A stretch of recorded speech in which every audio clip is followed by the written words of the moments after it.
नमस्कार, the red mic मंच में आपका स्वागत है। मैं हूं संकेत उपाध्याय। एक बार फिर से आ गए हैं एक चर्चा लेकर के। इसको हम बहस नहीं बुलाते क्योंकि बहस तो आप जानते हैं किस तरीके की हो गई। इसको हम बुलाते हैं मंच, क्योंकि मंच पर जो मंथन होता है उससे शायद कुछ चार बातें सीखने को भी मिलती, तो प्रयास वही होना चाहिए। आज किस चीज पर इस मंच पर मंथन होगा? देखिए, हो क्या रहा है, चुनाव के नतीजे आ गए, उस पर विश्लेषण भी हो गया, सब कुछ हो गया। उसके बाद की एक कवायद होती है कि कौन बनेगा मुख्यमंत्री। तो आप ये जान लीजिए कि मुख्यमंत्री कांग्रेस पार्टी ने जो एक अपना राज्य जीती तेलंगाना, वहां तो उन्होंने बना दिया, लेकिन जो 3 भारी भरकम राज्य भारतीय जनता पार्टी जीती, उसमें अब तक मंथन की जगह मंजन चल रहा है। समझ में नहीं आ रहा है कि मुख्यमंत्री कौन बने। उसको लेकर के खींचातानी, रस्साकसी, सारी चीजें चल रही हैं। अच्छा, अगर मध्य प्रदेश की आप बात कर लें तो वहां पर तो मामा शिवराज सिंह चौहान ने पहले ही हाथ जोड़ लिए। उन्होंने कहा मेरा तो हो गया। तो इसका मतलब कोई नया चेहरा आएगा तो कोई बहुत सस्पेंस की बात नहीं। उधर रमन सिंह का भी ऐसे लग रहा है कि वो कोई बहुत ज्यादा तकलीफ दें भारतीय जनता पार्टी के नेतृत्व को, तो वैसी भी कहानी नहीं है। लेकिन अगर आप राजस्थान की बात करें तो यहां सस्पेंस बना हुआ है। यहां पर कुर्सी पर घमासान मचा हुआ है, क्योंकि जीत के बाद, क्योंकि इस बार सिर्फ वसुंधरा राजे चेहरा नहीं थी, नरेंद्र मोदी के चेहरे पर यह चुनाव लड़ा गया था।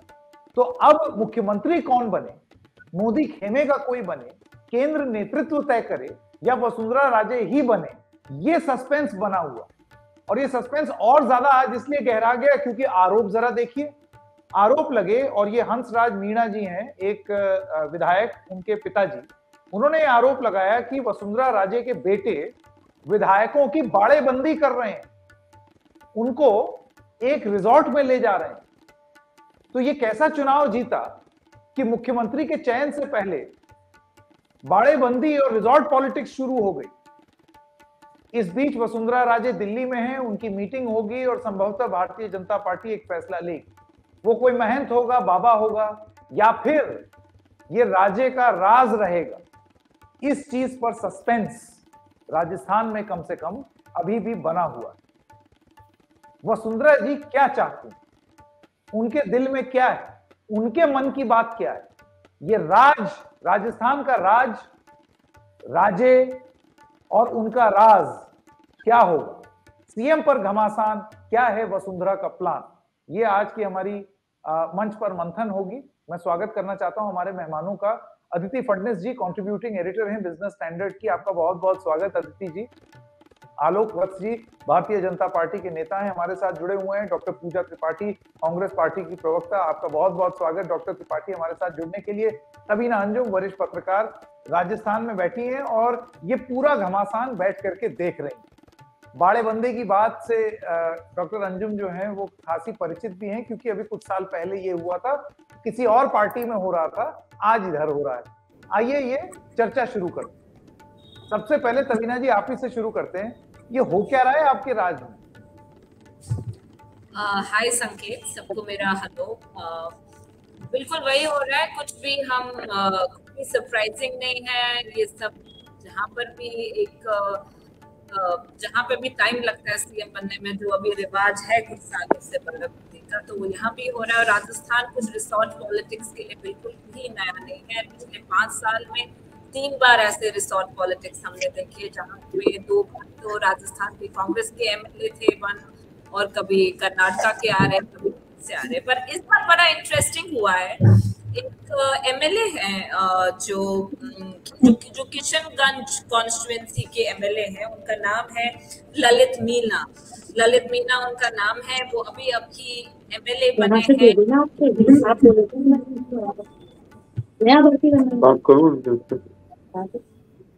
आवाज आ रही है?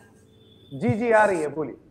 जी हाँ, ललित मीणा जी हैं, यहाँ के एमएलए हैं और वो किशनगंज कॉन्स्टिट्यूएंसी से एमएलए बनाया गया है। उनके फादर, जैसा कि आपने बोला, उनके फादर का नाम हेमराज मीणा है। हेमराज मीणा जी ने बताया कि मेरे बेटे समेत 4 लोग और को एक रिसोर्ट में बंद किया गया है ना कल से। और जब उन्होंने ये एलिगेशन लगाया, मीडिया को बताया, और उसके बाद उनको पूछा गया है कि किसने लिया उनको रिसोर्ट के अंदर, तो वो बोले कंवरलाल मीणा है, और कंवरलाल मीणा ने उनको वहां पे लिया हुआ है। और उनको कैसे पता चला, उनके बेटे का फोन आ गया था और फिर फादर ने आके मीडिया को बताया। तो 5 लोग वहां पर थे और सूत्रों अनुसार ये बताया जा रहा है कि जो ये 5 एमएलए है ये कोटा डिवीजन के एमएलए है और ये अपनो राजस्थान करके एक रिसोर्ट है और वहां पर उनको रखा हुआ है। और कोई तो पहले कह रहा था कि सीकर रोड पे है, फिर कोई बोला कोटपुतली पे है। तो ये काफी ये चलता रहा। और जो इतनी देर में जो सीपी जोशी है राजस्थान यूनिट के जो प्रेसिडेंट है बीजेपी के, तो उन्होंने बताया कि ऐसा, उन्होंने रिफ्यूज कर दिए चार्जेस कि कोई बाड़ाबंदी नहीं है, ऐसा बिल्कुल भी नहीं है। और सारे एमएलए जो है वो हाई कमांड के साथ हैं, जो पार्टी सेंट्रल लीडरशिप के साथ हैं, ऐसा कुछ भी ऐसा नहीं। तो मीनवाइल वसुंधरा राजे जी अभी दिल्ली में है, she has been called to Delhi. और जब उनसे वहां पूछा गया कि आप दिल्ली में क्या कर रही हैं, तो उन्होंने बोला मेरे को जस्ट मिलने के लिए बुलाया है और मेरी डॉटर इन लॉ अनवेल है, तो मैं इसलिए आई हुई हूँ। लेकिन एलिगेशंस में जो एमएलए के फादर है जिन्होंने ये सारी बात सामने रखी, उन्होंने बताया कि वसुंधरा राजे के जो बेटे हैं दुष्यंत सिंह, उनके कहने पे ऐसा हुआ है। लेकिन कहीं इसकी पुष्टि अभी तक नहीं हुई है, कहीं भी और कुछ ज्यादा बाहर कुछ और चीजें आई। जी आदित्य फडणवीस जी, मैं आपके पास आना चाहता हूं। देखिए, Vasundhara Raje is no greenhorn, Vasundhara Raje is no pushover. वो इस तरीके की नेता नहीं है कि आप उनके बिहाफ पे कोई फैसला कर देंगे और वो आपको फैसला लेने देंगे। हमने देखा है उन्होंने अपनी राजनीति में, भारत की राजनीति में, राजस्थान में अपने आप को पहली बार असर्ट नहीं किया। वो जानी ही जाती है इस चीज के लिए। तो अभी आपको क्या लगता है कि क्या भारतीय जनता पार्टी के लिए ये सोच लेना कि नेतृत्व बदल दिए जाएंगे इन तीनों राज्य में, वो एक आसान फैसला होगा, या फिर उनको घूम फिर के वसुंधरा राजे को इग्नोर नहीं कर पाएंगे? निश्चित रूप से इग्नोर तो कर ही नहीं सकते हैं, क्योंकि गजेंद्र सिंह शेखावत से जब ये सवाल पूछा मैंने एक इंटरव्यू के दौरान, तो उन्होंने स्वयं कहा कि हाँ, हमें प्रतिस्पर्धा है राजस्थान में, हम चाहते हैं कि हम भी कुछ बने, और वसुंधरा राजे के साथ है हमारा कंपटीशन। इसमें कोई छिपाने की बात भी नहीं है और कोई खराब बात भी नहीं है। तो मतलब एक ऐसा नेता जिसके बारे में आसपास के उसके अपने प्रतिद्वंदी कहते हैं कि हाँ, हम प्रतिद्वंदी हैं एक ही पार्टी में, तो उससे तो लगता है कि मतलब साफ जाहिर है कि वो एक कद्दावर नेता हैं।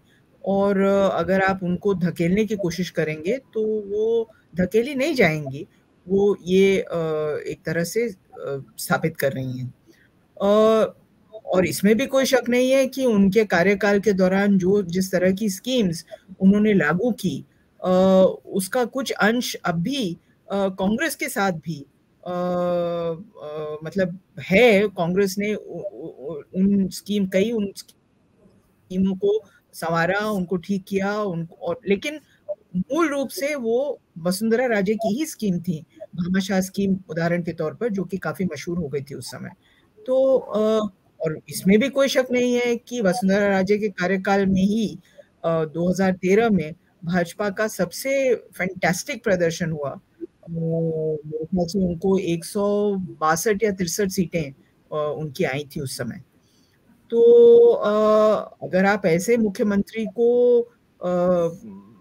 लामबंद करके कहेंगे कि आपका कोई आप कुछ नहीं है, तो मेरे ख्याल से ये सही नहीं होगा। जी आलोक वत्सी, मैं आपके पास आना चाहता हूं। ये बताइए, कांग्रेस पर तो आप बड़ा तंज कसते हैं कि कोई फैसला नहीं ले पाते, ये नहीं कर पाते, वो नहीं कर पाते, लड़ नहीं पाते। वो अपना एक तेलंगाना जीते, थोड़ा बहुत सुगबुगाहट वहां हुई, उनका तो हो गया। आपकी पार्टी का फैसला ही नहीं हो पा रहा है, मीटिंग दर मीटिंग। देखिए संकेत जी, आप भूल रहे हैं, एक छत्रप लेवल की पार्टी से आप एक विश्व की बड़ी पार्टी को कंपेयर कर रहे हैं। अब जो स्थिति कांग्रेस की है, देखिएगा 2024 के टिकट बंटवारे में इनको ये जितने भी पार्टियां हैं ना, जिनके साथ अलायंस है, ये इनको छत्रप तक लाके छोड़ेंगी। जो इनकी बार्गेनिंग की स्थिति होती है इन राज्यों का चुनाव जीतने के बाद, वो बिल्कुल छिन्न भिन्न हो गया है। और रही बात कि बीजेपी में विश्व की सबसे बड़ी पार्टी है, नेताओं की अंबार है, वर्कर डेडिकेटेड है, डिसिप्लिन है, मंथन चल रहा है कि ये तो जीत लिए 2023, 2024 में 400 पार जाने में। अभी सुनिए ना आलोक जी, अभी 24 पे रुकते हैं। अभी ये जो अभी का डिबेट है ना उस पर रहते हैं, और वो चर्चा है वसुंधरा राजे को लेकर के। मैंने आपसे कहा ना कि आपकी पार्टी में ये बात पहले से तय नहीं होगी कि हमें क्या करना है, उसके बाद सारा विचार विमर्श अभी के लिए हमने छोड़ा था, ये तो जरा पचाने में मुश्किल होती है। मेरा ये कहना है कि मुसीबत आ रही है आपको मुख्यमंत्री चुनने में, और जबकि आप तो दावा करते हैं मजबूत नेता, स्ट्रॉन्ग। संकेत जी, बहुत से नेता बीजेपी में थे जो अपने तेवर के लिए, अपने स्टाइल के लिए जाने जाते थे। वसुंधरा जी भी एक उसमें से हैं, अडवाणी जी भी थे, डॉक्टर मुरली मनोहर जोशी भी थे,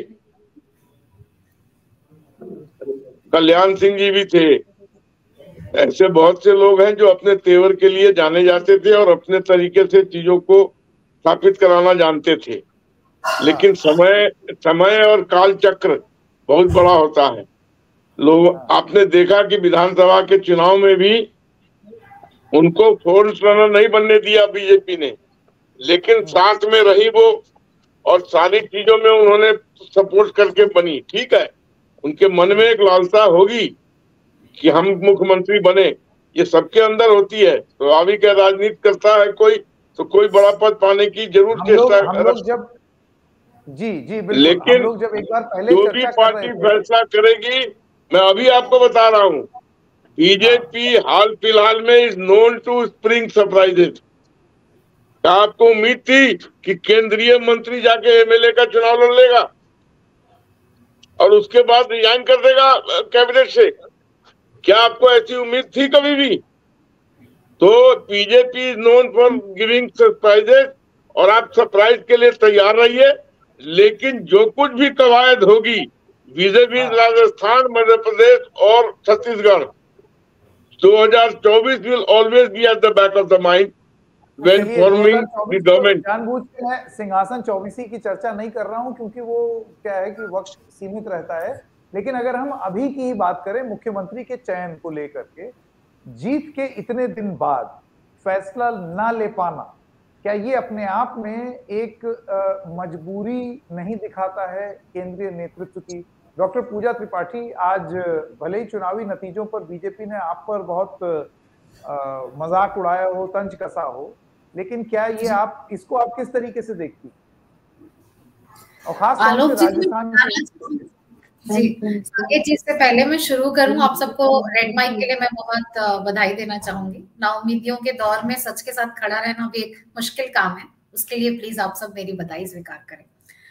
आलोक वत्स जी ने हमें क्षेत्रीय शत्रप की तरह कर दिया, तो मैं उन्हें याद दिलाना चाहूंगी कि 4 करोड़ 90 लाख टोटल वोट्स के साथ हमें 4 राज्यों में उनसे 10 लाख ज्यादा वोट्स पाए हैं, और हमारा वोटिंग परसेंट वहीं का वहीं है। हम हारे हैं, मैं मानती हूँ। आज तेलंगाना में सीएम ने शपथ भी ग्रहण की है, हमारे हैं। लेकिन जो इनकी पार्टी में जो घमासान चल रहा है, आलोक जी की बात वसुंधरा जी सुन न लें, जहां वो आडवाणी जी से और मुरली मनोहर जोशी की तरह हाल कर देने पर उनकी बात कर रहे हैं। वसुंधरा जी कद्दावर नेता है, मुझे लगता है वो इस तरह मानेंगे नहीं। और जिस तरीके से उनका तेवर था शपथ पत्र जब इनका लॉन्च हुआ था भाजपा का, तो उनका जो तेवर था, जो उनके हाथ से लिया गया था और उसके बाद उन्होंने उठाया नहीं, वही बहुत कुछ भविष्य के लिए संकेत दे रहा था। आज मध्य प्रदेश में ये एक बात माननी पड़ेगी भाजपा को, सारे पॉलिटिकल पंडित्स को, कि लाडली बहन योजना के बल पे एक बहुत बड़ा गेम चेंजर साबित हुई है, जिसके बल पे ये वापस आए हैं। और शिवराज जी की कहीं पूछ ही नहीं है। शिवराज जी कह ही रहे हैं कि मैं तो छिंदवाड़ा जा रहा हूँ, मुझे दिल्ली से कोई बुलावा नहीं है। वही हाल छत्तीसगढ़ में है। रमन सिंह जो बाट लगाए बैठे थे कि मुझे मुख्यमंत्री बनाया जाएगा, वो भी रेस में आते नहीं दिख रहे हैं। तो सच तो ये है कि ये पार्टी लोग चलाते हैं, ये डिसाइड करते हैं कि आप एमएलए चुनाव लड़ेंगे। ये प्रत्याशी तक को नहीं पता रहता कि एमएलए चुनाव लड़ने, इनको फोन आता है और ये एमएलए चुनाव लड़ते हैं। हमने कैलाश विजयवर्गीय जी का स्टेटमेंट सुना कि अब तो मैं बड़ा नेता हो गया था, अब तो मैं हेलीकॉप्टर से घूम घूम के सभाएं करता, पर अब मुझसे कहा गया है कि एमएलए का चुनाव लड़ो। तो मुझे लगता है कि जो सेंट्रलाइजेशन है डिसीजन मेकिंग का जितना भाजपा में है उतना कहीं नहीं है, और यही दिखाता है कि लोकतंत्र कितना कमजोर होता जाता है इस पार्टी में। तो ये तो मुझे लगता है वसुंधरा जी इतने आसानी से मानेंगी नहीं। ये जो आज कुछ सब कुछ चल रहा है ये एक बस झलकी पर है, और वो शिवराज जी या रमन जी जैसी नहीं है जो आपके एक फोन कॉल पे या आपके कहने पर ये बात मान ले। वो अपना स्टैंड तो रखेंगी, और वो दिखा चुकी है, ये पूरे इलेक्शन के दौर में ये दिखा चुकी है। तो ये जितनी विघटन की बात करते हैं कि हमारा हाउस डिवाइडेड है, हमने सीएम नहीं बनाया, 13 मई को कर्नाटक के नतीजे आए थे, 18 मई को सिद्धरामैया के नाम घोषित हो गया था, 8 दिसंबर को नतीजे आए थे, सुखविंदर सिंह सुक्खू का नाम 10 दिसंबर को घोषित हो गया था। तो ये जितना हम पर ब्लेम लगाते हैं, ये अभी तक 3 दिसंबर को नतीजे आए हैं, आज 7 तारीख है, ये अभी तक किसी भी एक राज्य का मुख्यमंत्री नहीं दे पाए। और मुख्यमंत्री के लिए ये पोजीशनिंग जो चल रही है, रिजॉर्ट पॉलिटिक्स चल रही है, वो भी देखने लायक है। तो ये भाजपा के जो सारे हम एक है, हम कार्यकर्ता हैं, ये जो सारे दावे होते हैं, इसी का पर्दाफाश करती है ये सारी घटनाएं। बिल्कुल। अदिति फडणवीस जी, मैं वापस आपके पास आना चाहता हूं और मैं आपसे ये पूछना चाहता हूं, देखिए it's hard to second guess what will happen in the BJP, कि वो क्या फैसला लेंगे। लेकिन अभी कुछ दिन पहले जब इस बात पे चर्चा हो रही थी तो एक और वरिष्ठ पत्रकार थी स्मिता मिश्रा, उनका ये कहना था कि बीजेपी में बदलाव हो या ना हो ये मुझे नहीं मालूम, लेकिन बवाल नहीं होगा इस चीज की तो गारंटी, कि अगर एक बार फैसला ले लिया गया तो उसके बाद फिर बवाल नहीं होगा। आपकी क्या राय है?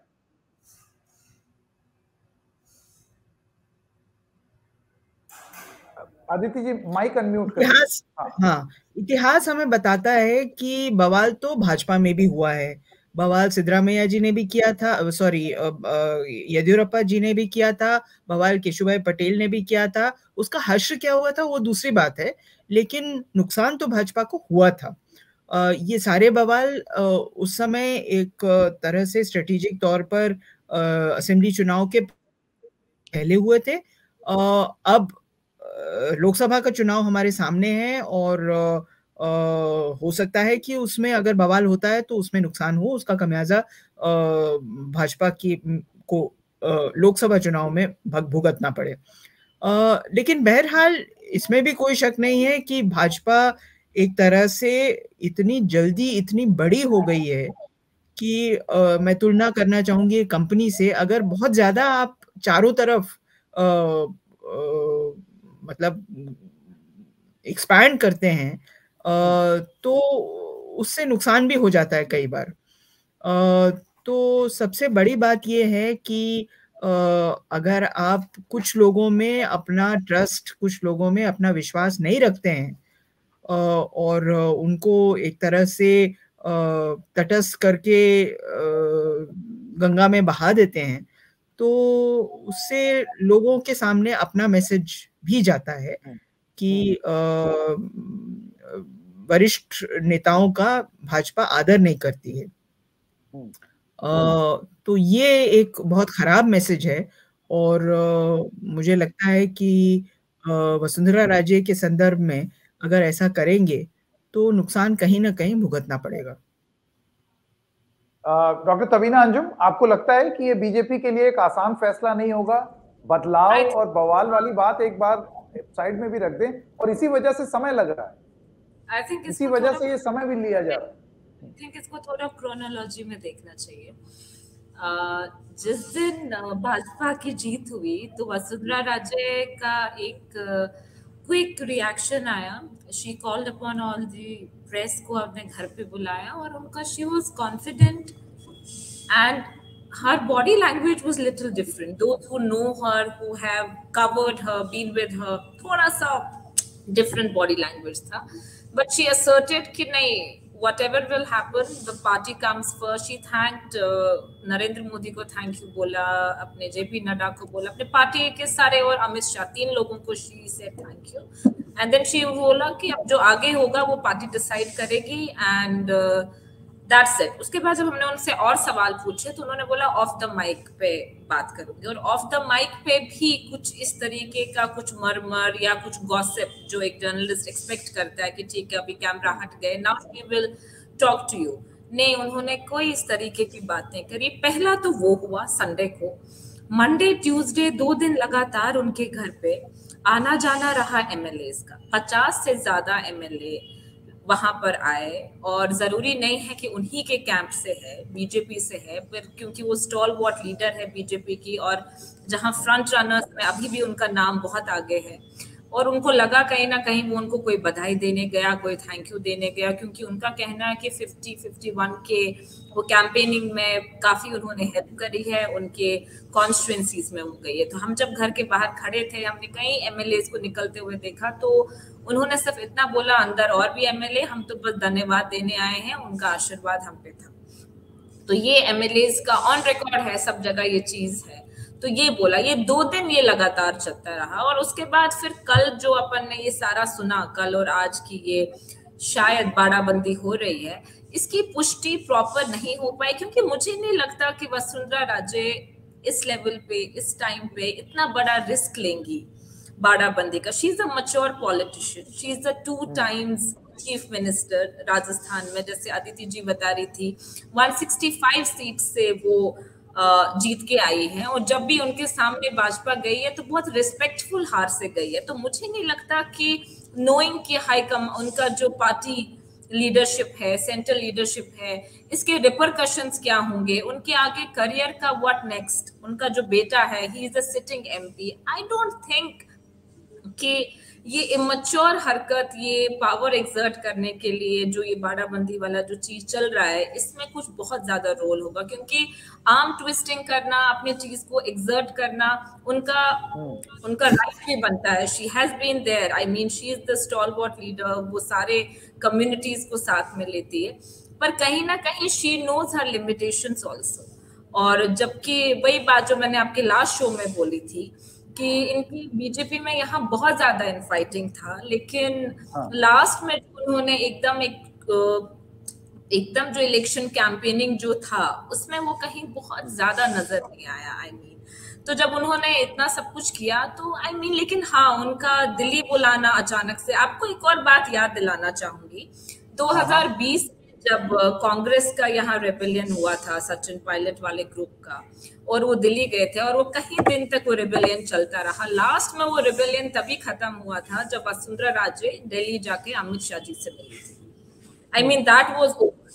So what those two decided, you know, that impacted Congress here. So I mean, center also knows that we cannot ignore her. So whatever will be done, whoever is the chief minister, she will be taken under consideration. She will be, you know, praised about it. जी बिल्कुल। आलोक वत्स जी, देखिए बहुत सारे लोगों का ये मानना है कि वसुंधरा राजे एक ऐसा चेहरा है, अभी उनमें you know she has many more years left in her, अभी उनमें अभी कुछ और दिन भी बाकी हैं, कुछ और साल की राजनीति बाकी है। ऐसे में उनको बदलने के बारे में सोचना, क्या ये राजनीतिक तौर पर परिपक्व फैसला है या नहीं? और डॉक्टर अंजुम का ये मानना है कि वसुंधरा राजे उस तरीके की हरकत नहीं करेंगी जैसे कि उनसे एसोसिएट की जा रही है, कि वो रिजॉर्ट में बंद कर लें और या इस तरीके की चीज करें। उनको ये याद रहेगा हमेशा कि हम महारानी हैं।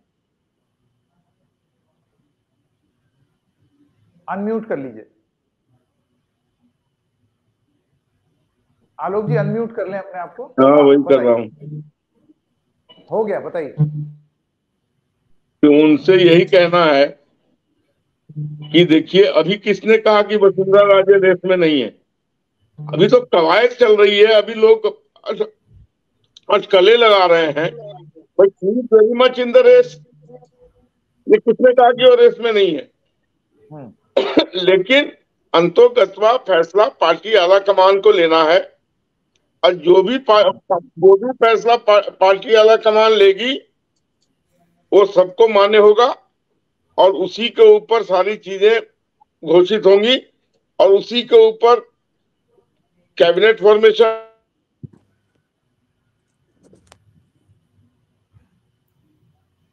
जी, हमारा लिंक संपर्क टूट गया है आलोक जी से। डॉक्टर त्रिपाठी, मैं आपके पास आना चाहता हूँ। कुछ दर्शक कह रहे हैं कि माइक में उनको दिक्कत हो रही है। अब शायद मेरी आवाज अगर साफ होगी। जी डॉक्टर त्रिपाठी, आप अपनी बात कहें। मेरा यही कहना है कि देखिए, जब मैंने ये बात पहले भी कही है कि भाजपा का ये कांस्टेंट आरोप रहता है कि हम अपने घर को नहीं रख पाए हैं, हमारे बीच दो गुटों के बीच लड़ाई होती है, उसके कारण हम इलेक्शंस हारे हैं। और इलेक्शंस हारने की बहुत सारी वजह हैं जिसपे मंथन होगा, जिसपे सोचा जाएगा कि what is working and what not. हम ड्राइंग बोर्ड में जाएंगे। पर मुझे लगता है कि जिस तरीके से इस पार्टी में सिर्फ 2 लोग बैठकर फैसला करते हैं, यह पार्टिसिपेटरी डेमोक्रेसी के लिए बहुत खतरनाक है। लोग चुनते हैं अपने एमएलएस को, अपने रिप्रेजेंटेटिव्स को। वो एमएलएस, वो ग्रुप ऑफ एमएलएस चुनते हैं अपने मुख्यमंत्री को। कभी भी मुझे लगता है कि मुख्यमंत्री इस तरीके से अंधेरे में नहीं रखे जाने चाहिए कि आपको बनाया जा रहा है, आपको नहीं बनाया जा रहा है। आपको दिल्ली से कॉल आ गया तो आप बन रहे हैं, आपको दिल्ली से कॉल आया तो नहीं बनेंगे। मुझे लगता है सीएलपी के जो हाथ पे होनी चाहिए ये पावर कि वो अपना मुख्यमंत्री चुने, क्योंकि वो जनता के बीच से चुनकर आए हैं। और ये बात सिर्फ इनके चुनावों के जीत के बाद की प्रक्रियाओं नहीं, हर चीज में, हर एस्पेक्ट में इनका जो लोकतंत्र को दमन करने के जो सारे तरीके हैं, लोकतंत्र को दमन करने के जो सारे हथियार चल रहे हैं इनके, वो सब कुछ दिखता है। और ये बस एक एपिसोड एक उसकी झांकी भर है कि कितना कितना टूटा हुआ घर है ये। बस ये 2 लोग ऊपर से चला रहे हैं जिनके और ये इलेक्शंस भी जीत रहे हैं। ये बात भी एक माननी पड़ेगी, इलेक्शन जीतना डेमोक्रेसी में शायद सबसे बड़ा इक्वलाइजर हो जाता है। तो जब इलेक्शन जीता जा रहा है तो इसीलिए शायद ये सब कुछ पॉसिबल भी हो रहा है। हाँ, बिल्कुल बिल्कुल। आलोक जी के पास वापस जाने की कोशिश करेंगे, अभी संपर्क नहीं हो पा रहा है। लेकिन अदिति फडणवीस जी, मैं वापस आपके पास आना चाहता हूँ। आप मेरी आवाज नहीं सुन पा रहे हैं क्या? जी, आपकी आवाज आ गई, आप स्क्रीन पर नहीं दिखाई दे रहे हैं। आ गए, बहुत बढ़िया, आ गए। आपने कहा और हम आ गए। हम बीजेपी वाले हैं, जो कहते हैं वो कर देते हैं। हमने कहा हम आ गए, हम आ गए। अगर आप बीजेपी वाले हैं जो कहते हैं वो कर देते हैं, तो जरा गरीबी हटा दीजिए, बेरोजगारी हटा दीजिए, शादी कवायद, मुख्यमंत्री कम से कम चुन लीजिए। आपको क्या लगता है कि हम अपना मुख्यमंत्री नहीं चुनेंगे? मुख्यमंत्री चुनेंगे, जरूरत पड़ेगी तो उप मुख्यमंत्री भी बनाएंगे, सरकार को अच्छी तरीके से चलाएंगे, आने वाले वर्षों में गरीबी का पूरी तरीके से उन्मूलन भी करेंगे और भारत को विश्व गुरु बनाकर ही छोड़ेंगे। ये सब कवायद चल रही है और इसी का जनता का भरोसा है हम पर कि जो हमारे प्राइम मिनिस्टर कहते हैं कि मोदी की गारंटी है, तो गारंटी है। अब अभी हमारी मित्र कह रही थी कि यहाँ तो कुछ ही लोग फैसले ले लेते हैं, तो इनको मैं पूछना चाहता हूँ, 60 बरस में कांग्रेस में फैसला कौन लेता रहा है? कुछ जवाब है इनके पास? एक ही परिवार के लोग, एक ही परिवार का महिमा मंडन, एक ही परिवार का खड़ाऊ पूजन और एक ही परिवार के तानाशाही के ऊपर कांग्रेस चली, जो अब बिखर के छत्रा पार्टी का रूप ले रही है। और मुझे पूरा विश्वास है कि 2024 में डॉक्टर त्रिपाठी की पार्टी एक छत्रा पार्टी के रूप में हमसे लड़ेगी। 2024 में डॉक्टर त्रिपाठी की पार्टी इंडिया गठबंधन के रूप में आप लोगों को हराएगी। आप लोग जो ये मोदी की गारंटी के नाम पे छल कर रहे हैं देश के साथ, अरे आप सबको 450 में सिलेंडर दीजिए, हम क्यों 900 का सिलेंडर ले? और छत्तीसगढ़ और मध्य प्रदेश में लोगों को 400 का सिलेंडर मिला, ऐसा क्यों भैया? आपकी केंद्र की सरकार है, आप अब गारंटी दीजिए तो पूरे देश को दीजिए, पूरे देश को दीजिए कि जब 80 करोड़ लोगों को राशन दे रहे हैं फ्री में, वो बंद हो जाएगा। फ्री राशन देना लोगों के आत्मसम्मान के लिए तो ठीक नहीं है, देश की गरीबी के लिए तो ठीक नहीं है। आप ही गारंटी दीजिए कि बंद हो जाएगा। देश का युवा जो 40 साल में सबसे ज्यादा बेरोजगारी का दंश झेल रहा है, उन्हें ये गारंटी दीजिए कि उन्हें नौकरियां मिलेंगी। आप पीएसयूज को ये गारंटी दीजिए कि आप उनका प्राइवेटाइजेशन नहीं करेंगे। आप युवाओं को, ये शिक्षक को, इनको छात्रों को ये गारंटी दीजिए कि वो आत्महत्या नहीं करेंगे। आप देश को हमें ये गारंटी दीजिए, सब कुछ छोड़िए, हमें ये गारंटी दीजिए कि हमारी सीमाएं सुरक्षित रहेंगी और चाइना का आक्रमण नहीं बढ़ेगा और आप चाइना के साथ व्यापार नहीं बढ़ाते जाएंगे। हम लोग हमारे मुख्य विषय से थोड़ा सा धीरे धीरे धीरे करके क्यों अदिति जी दूर जाते चले जा रहे हैं। बात हो रही है राजस्थान की, हम नेशनल सिक्योरिटी तक पहुंच गए। सारे मुद्दे जरूरी हैं, लेकिन इस बहस के संदर्भ में वापस जरा लौटते हैं। अदिति जी, मैं एक बार आपके पास आना चाहता हूं और आपसे जानना चाहता हूं कि इग्नोरिंग वसुंधरा राजे या फिर उनको बुला करके और उनको ये बताना कि अब तुम अब ये this is what we think about you और अब आप ये भूमिका निभाइए, क्या ये कबूल होगा उनको? मतलब मैं बेस्ड ऑन योर अंडरस्टैंडिंग, इतने सालों की जो आपकी पत्रकारिता रही है, आप उनको किस तरीके का नेता मानती? देखिए, जब हम लोग स्कूल में थे तो हमसे कहा जाता था कि किसी को छोटा करके तुम बड़ा नहीं हो जाओगे। तो यदि आप बार बार वसुंधरा राजे की नाक रगड़वाएंगे और उनसे कहेंगे कि आप तो कुछ भी नहीं है, लेकिन हाँ आपका मान रखने के लिए हम आपको कुछ दे रहे हैं, तो कुल मिला के नुकसान ही होगा आपका। ये हम देख चुके हैं पंजाब में भी, जहां पर अमरिंदर सिंह के साथ जो कुछ हुआ था वो तो सर्वविदित है। ये और जगह भी देख चुके हैं। और अगर ये सब कांग्रेस के साथ हुआ था, अगर भाजपा ध्यान नहीं रखती है तो उनका भी हश्र वही हो सकता है जो उस समय कांग्रेस का हुआ था। बड़े बड़े नेताओं का आदर करना अच्छी बात है, कोई बुरी बात नहीं है।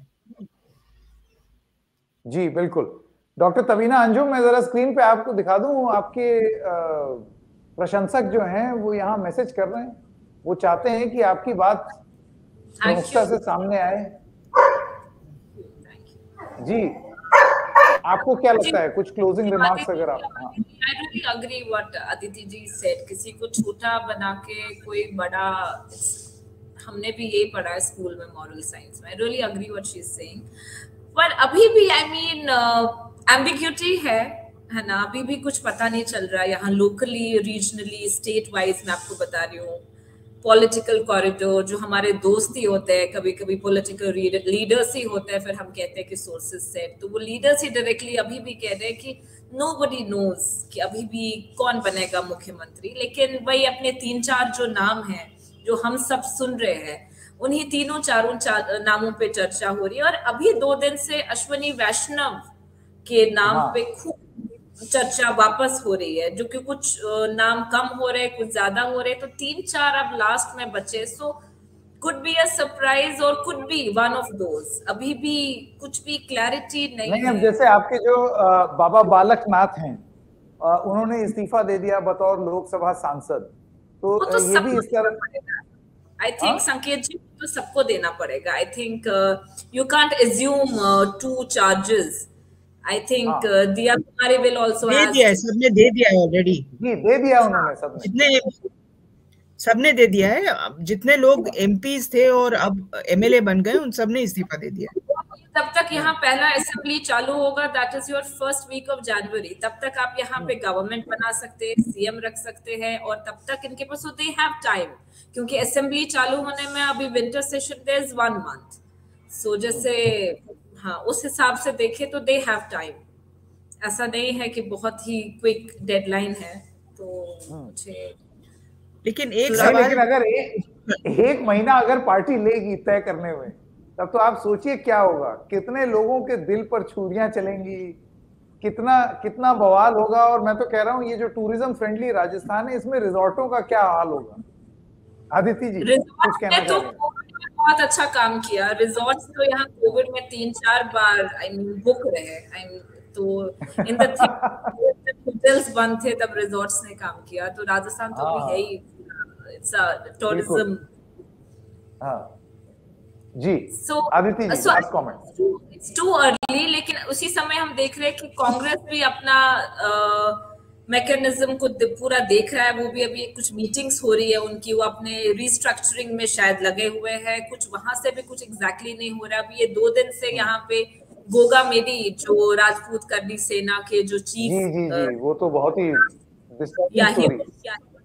वो शॉट देयर। तो 2 दिन से अगर आप अभी थोड़ा ट्विटर को अगर आप थोड़ा सेंस, एक्स को अगर आप थोड़ा सेंस कर ले, तो उसमें बार बार यही चीजें आ रही थी, we want a Rajput CM, we want a Rajput CM. तो एक हेयर से था कि क्या इससे भी दबाव पड़ेगा कि राजपूत कम्युनिटी का ही होना चाहिए, you know, it just hearsay, I am telling you, social media पे क्या हो रहा है, कॉरिडोर्स में। आदिति जी आखिरी सवाल मैं आपसे पूछना चाहता हूँ। देखिए, जो कानून, देश की व्यवस्था ये कहती है कि विधायक अपना मुख्यमंत्री चुनते हैं, लेकिन ये तो हम जानते हैं, चाहे कांग्रेस हो चाहे बीजेपी या कोई भी पार्टी, उस फॉर्मेलिटी को सर्कमवेंट इस तरीके से किया जाता है कि विधायकों ने मीटिंग की और एक प्रस्ताव पारित किया कि हाईकमांड फैसला ले ले। लेकिन आपको लगता है कि विधायकों में, भारतीय जनता पार्टी के विधायकों में इतनी शक्ति, ताकत है कि वो अगर केंद्र नेतृत्व वसुंधरा के अलावा कोई फैसला ले लेती है तो ये विद्रोह करने के लायक भी हैं या नहीं, या फिर मुझे नहीं लगता, they will succumb to the decision? मुझे नहीं लगता कि कोई विद्रोह के मूड में है इस समय।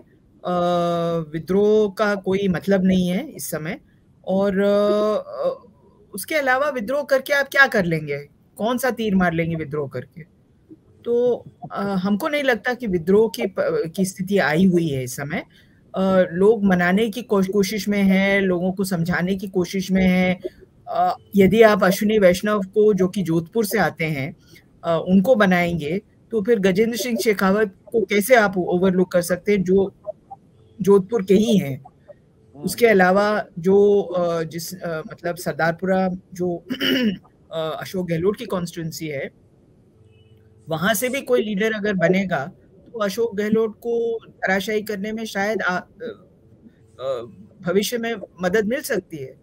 तो मतलब ये सब बातें हैं और बहुत सारी चीजों को बैलेंस करना होता है। तो मेरे ख्याल से विद्रोह की स्थिति मुझे नहीं लग रही।